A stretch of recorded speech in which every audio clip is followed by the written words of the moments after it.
కాంగ్రెస్ ప్రభుత్వం ఉన్నప్పుడు 42,000 ఇళ్లు కట్టించిన మన పరిగి నియోజకవర్గంలో 42,000 ఇళ్లు కట్టించిన. ఎక్కడ కూడా పక్క నియోజకవర్గాల్లో మీరు ఒకసారి వెరిఫై చేయండి. ఏ నియోజకవర్గంలో 42,000 ఇళ్లు లేవు.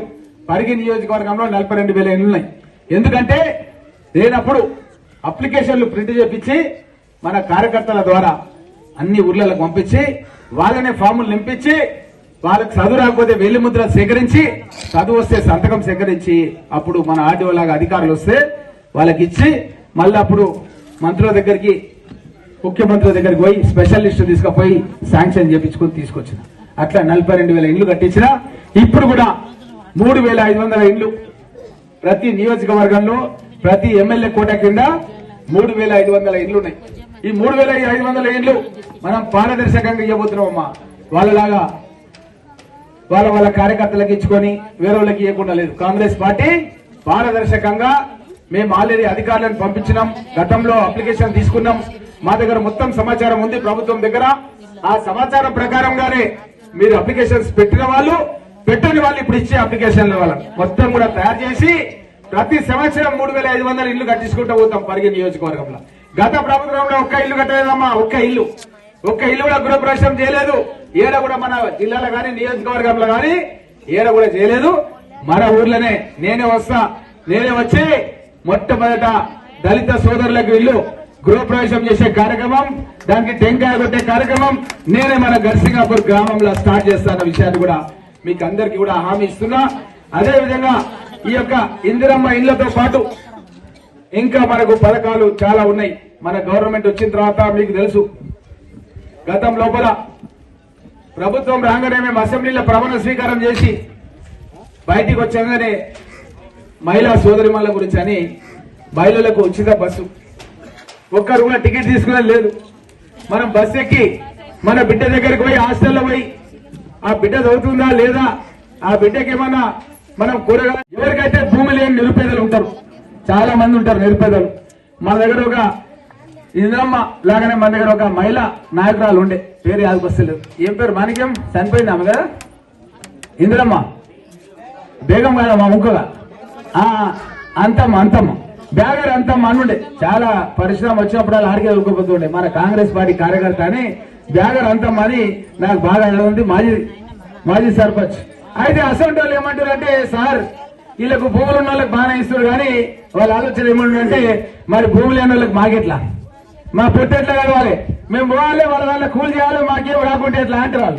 వాళ్ళ గురించి కూడా రేవంత్ రెడ్డి గారు ఆలోచన చేసి ఏం చేసిందంటే, పేదవాళ్ళకి ఎవరికైతే భూమి లేదు వాళ్ళకు కూడా 12,000 ఎకరాలు ఖచ్చితంగా మనం ఇవ్వాలి. అది 6 నెలలకు ఒకసారి 6,000 చొప్పున ఇది చెప్పి జనవరికి ఒక 6,000, మళ్ళీ 6 నెలలు రాగానే మళ్ళీ ఒక 6,000 రూపాయలు భూమి లేని వాళ్ళు ఎంతమంది అంతమందికి ఇవ్వడం జరుగుతుంది. ఎందుకంటే వాళ్ళ మనసు బాధ అనిపిస్తుంది. వీళ్ళు వ్యవసాయం చేసుకోబట్టి వీళ్ళకి భూములు ఉండే వీళ్ళకి పైసలు రావట్టే, మాకేమో భూములు లేకపోయా మాకేమో పైసలు వస్తలేవు. కాబట్టి వాళ్ళకి ఏంటంటే భూమి లేకున్నా సరే మన ఫీల్డ్ అసిస్టెంట్ ఉన్నాడు, ఉన్నాడు ఆ ఫీల్డ్ అసిస్టెంట్ ఎవరిడా రాఘవేందర్ దగ్గర ఎవరెవరు ఉపాధి హామీ పనిచేసారు అన్నది జాబితా ఉన్నది ఆయన దగ్గర. కనీసం 20 రోజులల్లో 20 రోజులు పనిచేస్తే చాలు, వాళ్ళకు భూమి లేకుండా సరే గుర్తించి వాళ్ళకు 12,000 రూపాయలు ఇవ్వడం జరుగుతుంది. అసలు వాళ్ళు మన దగ్గర ఎంతమంది ఉన్నారంటే, ఇందిరమ్మ ఆత్మీయ భరోసా పథకం కింద మొత్తం మనకు 40 మంది ఉన్నారు. వాళ్ళకు 4,80,000 రూపాయలు, 4,80,000 రూపాయలు వాళ్ళకు వస్తాయి, భూమి లేని వాళ్ళకి వస్తాయి. అదేవిధంగా భూమి ఉన్న వాళ్ళకు రైతు భరోసా కింద 631 మంది రైతులు 1,255 ఎకరాల భూమి ఉంది. వీళ్ళందరికీ కూడా 1,50,60,000 1,50,60,000. మరి ఎప్పుడైనా వస్తే కోటి వస్తారా కోరా? మరి నాకు ఇది మామూలు అమౌంట్ కాదు, కోట్లలో ఉన్నది ఇది. 1,50,60,000 రూపాయలు తీసుకొని వచ్చినాం. వెనకటికి మా ఊరికి ఎలక్షన్ వాళ్ళు వస్తే మేము ఏం చేస్తుంటే, రాత్రి కూడా వస్తారు వాళ్ళు, పెళ్లికి వచ్చినట్టు వస్తారు వాళ్ళు, మన చుట్టాలు వస్తే ఎట్లా వస్తారు అట్లా వస్తే వాళ్ళకి మేమే చూసుకుంటుంటాం, చాయ్ పానీ రాత్రి ఉండడానికి అంతా కూడా. ఎందుకంటే టీచర్లు ఎక్కడెక్కడ నుంచి వస్తున్నారు. అట్లా మనం కూడా అధికారులు వచ్చినప్పుడు చాయ్ పానీ చూసుకోవాలి. ఇప్పుడే మా అడుగుతుడు మా వెంకటరావు ఏం సార్ కూడా చాయ్ గిట్ట తెప్పియాలని. అయితే అట్లా మన గ్రామానికి ఇంత పెద్ద ఎత్తున 1,50,00,000 రూపాయల 60,000 రూపాయలు మన గ్రామానికి 26 తారీఖు నుంచి టింగ్ టింగ్ టింగ్ అని ఫోన్లలో సేవ్ ఉంటాయి మెసేజ్ చూసుకుంటుండాలి మీరు. ఆ యొక్క డబ్బులు సద్వినియోగం చేసుకోవాలి. ఇది దేనికి ప్రభుత్వం ఇస్తుందంటే వ్యవసాయం మీద మనం పెట్టుబడి పెట్టాలి, మంచి పంటలు తీయాలి. దాని గురించే ప్రభుత్వం ప్రోత్సాహం చేయడానికి వ్యవసాయ పెట్టుబడి కింద గత ప్రభుత్వం కంటే ఎక్కువ మనం ఇస్తున్నాం. గతంలో ఇంత డబ్బు ఇవ్వలే, మనం ఇస్తున్నాం. ప్రతి పల్లెకు వచ్చి ఈ కార్యక్రమాన్ని చేపట్టినాం.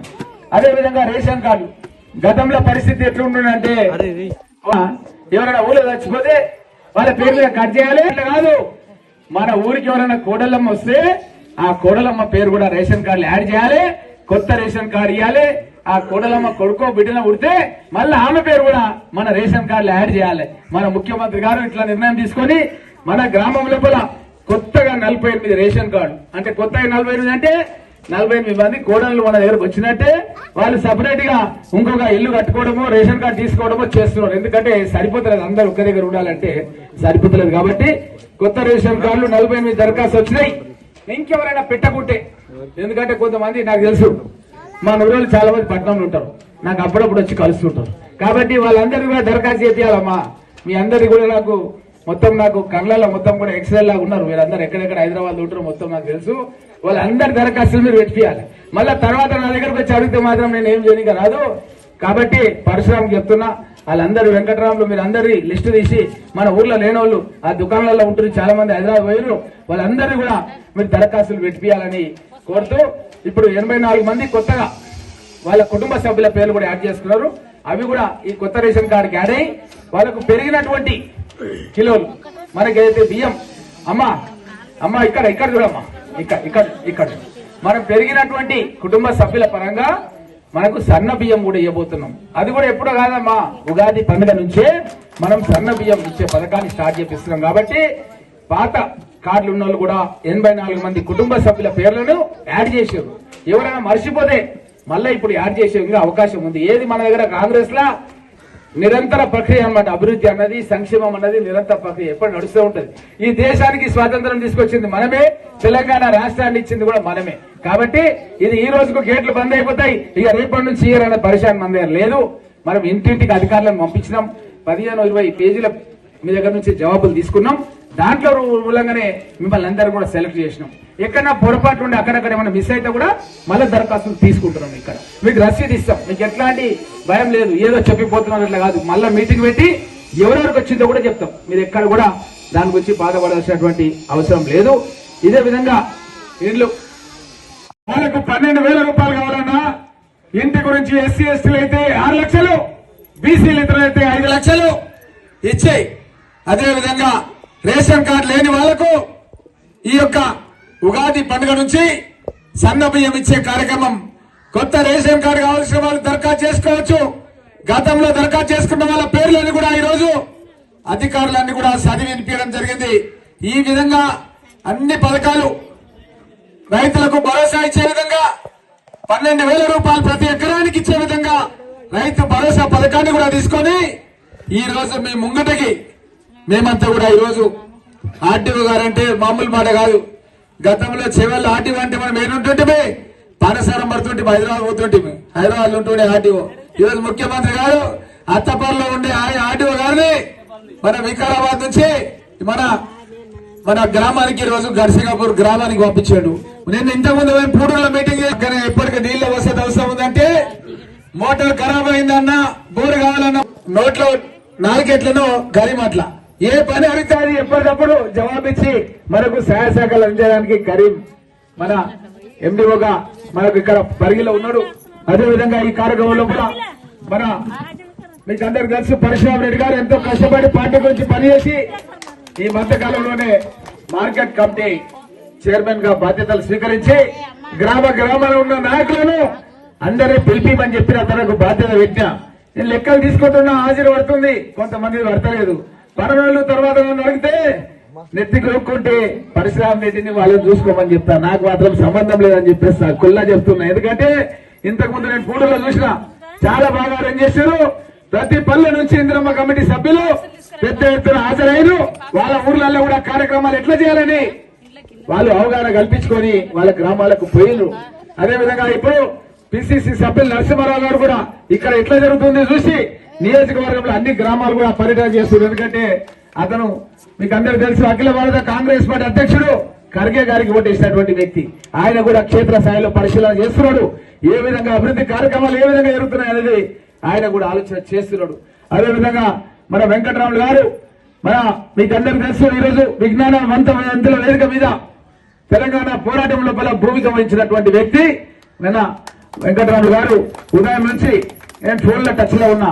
శిలాపల్ గారికి సంబంధించింది మేము అందరం కూడా కలిసి గ్రామం లోపల అందరం కూడా పెద్దలం కలిసి శిలాపలకం కట్టిస్తున్నాం. మాణిక్యం కూడా నా పక్కన ఉన్నా అన్నాడు మాట్లాడుతుంటే ఇంతకుముందు నేను మాట్లాడితే చెప్పిండు. ఈ విధంగా ఈ గ్రామం లోపల అందరు కూడా లాల్ కృష్ణ మీకు అందరికి తెలుసు బీసీల తరఫున ఏ కార్యక్రమం ఉన్నా సరే ముందండి ఉంటాడు. అయ్యూబ్ గారు మొన్ననే పరశురామరెడ్డి గారితో పాటు అతను వైస్ చైర్మన్ గా బాధ్యతలు వహించి మార్కెట్ కమిటీ ఏ విధంగా అభివృద్ధి చేయాలి, కూరగాయలు పంటలు ఏ విధంగా పెంచి చేయాలి, మన దగ్గరనే మార్కెట్ ఎస్టాబ్లిష్ చేయాలని చెప్పి ఈ రోజు ఈ కార్యక్రమం లోపల సత్యనారాయణ గారు మొన్నటి వరకు మనకు మార్కెట్ లో మన మండల పరిషత్ లోపల వైస్ చైర్మన్ గా బాధ్యతలు నిర్వహించాడు. అదేవిధంగా సర్వర్ గారు బంద్ చేసిండే కేసీఆర్ తెలియజేస్తూ అదేవిధంగా ఈ స్వాతంత్రం వచ్చినప్పటి నుంచి ఇప్పటి వరకు చరిత్రలో ఎప్పుడు కూడా మన గడ్సింగాపూర్ గ్రామానికి అంత పెద్ద ఎత్తున నిధులు రాలేదు. ఈ రోజు మనం ఆ విషయాలు ఏంటో తెలుసుకోవడానికి ఎంత స్పష్టంగా అంటే ఎవరెవరు ఏ పథకానికి దరఖాస్తు చేసుకున్నారు, ఇంకా చేసుకోండి వాళ్ళు ఉంటే దరఖాస్తు చేసుకోండి, మేము అప్లికేషన్లు తీసుకొచ్చినాం, ఇక్కడ పెట్టినాం, మీరు సంతకం చేసి చేయండి, మా కార్యదర్శులు ఇక్కడే ఉన్నారని చెప్పి కూడా మన ఎండిఓ గారు చాలా వీరంగా కరీం గారు చెప్పారు. ఇలాంటి వ్యవస్థ గతంలో ఇక్కడ లేదు. మనం ఎక్కడో పరిగెక్కోవాలి, పారసరం పడాలి, ఆడ ఎవరు పట్టించుకునే వాళ్ళు ఉండరు, చాలా ఇబ్బందుల పాలైనాం. ఈ రోజు ఆ వ్యవస్థ లేదు. మన గ్రామానికి అవసరం అందరము ప్రజా పాలన అంటే ప్రజల దగ్గరికి రావాలి, ప్రజల అవసరాలు గుర్తించాలి, ప్రజలకు ఏం కావాలన్నా అది ఇవ్వాలన్న ఉద్దేశంతో ఈ యొక్క రైతు భరోసా కార్యక్రమం. రైతు భరోసా అంటే ఎంతైతే భూమి ఉందో మన ఊర్లో, ఎవరికైతే భూమి ఉందో మన ఊర్లో, భూమి ఉన్న వాళ్ళందరికీ కూడా ఒకరొకరికి 12,000 చొప్పున వాళ్ళ ఖాతా లోపల మనకు 26 జనవరి 26 తారీఖు నుంచి మన ఖాతాల వర్గం స్టార్ట్ అవుతుంది. ఎంత మందికి భూమి ఉందో అంతమందికి అన్ని ఎకరాకు 12,000 చొప్పున ఫస్ట్ ఒక 6,000 రూపాయలు ఇస్తాం. మళ్ళీ ఒక 6 నెలల తర్వాత ఇంకో ఫసల్ పంటకు పెట్టుబడి కింద ఇంకొక 6,000 రూపాయలు ఇవ్వడం జరుగుతున్న విషయాన్ని మీకు అందరికీ కూడా తెలియజేస్తూ, ఇది ఎప్పుడు కూడా ఈ ఒక్క సంవత్సరం కాదు, ఇది కాంగ్రెస్ ప్రభుత్వం ఉన్నంత వరకు శాశ్వతంగా ప్రతి సంవత్సరం ఎకరాకు 12,000 రూపాయలు ఇస్తాం. దీంట్లో ఒక్కొక్కసారి రైతులు మా మాణిక్యం అంటాడు, సార్ కొంతమంది కాలం కాకపోతే పంట వేయరు సార్, మళ్ళా తప్పక వేస్తారు, వాళ్ళకు కూడా ఇవ్వాలన్నాడు నాతో మొన్న. వాళ్ళ గురించి కూడా కాంగ్రెస్ ప్రభుత్వం ఆలోచన చేసింది. ఎందుకంటే ఒకసారి మనం రైతులు ఏం చేస్తామంటే ఆకాశం దిక్కు చూస్తాం, వాన పడుతుందా పడదా, పడుతుందా పడదా, ఈసారి దున్నమా మందులు వేస్తామా వేయమా, ఇట్లా ఆలోచనలు చేస్తుంటాం. ఒకసారి కాలం కాకపోతే ఏం చేస్తాం, మనం పంట వేయం. మరి పంట వేయకుండా ఇయ్యరాయమని చెప్పి మాణిక్యం చాలా బాధపడ్డాడు. నేను మాణిక్యం గురించి ముఖ్యమంత్రి గారితో అడిగినా, ఆయన చెప్పాడు మనం లిమిట్ లేదు అన్నది తినేటప్పుడు ప్లేట్ మీద నేను బోల్డ్ పెడితే మన దగ్గర కొంతమంది మన సత్యనారాయణ ముద్రాజ్ అరే ప్లేట్ మీద నాకే సరిపోతుంది అంటాడు ఆయన.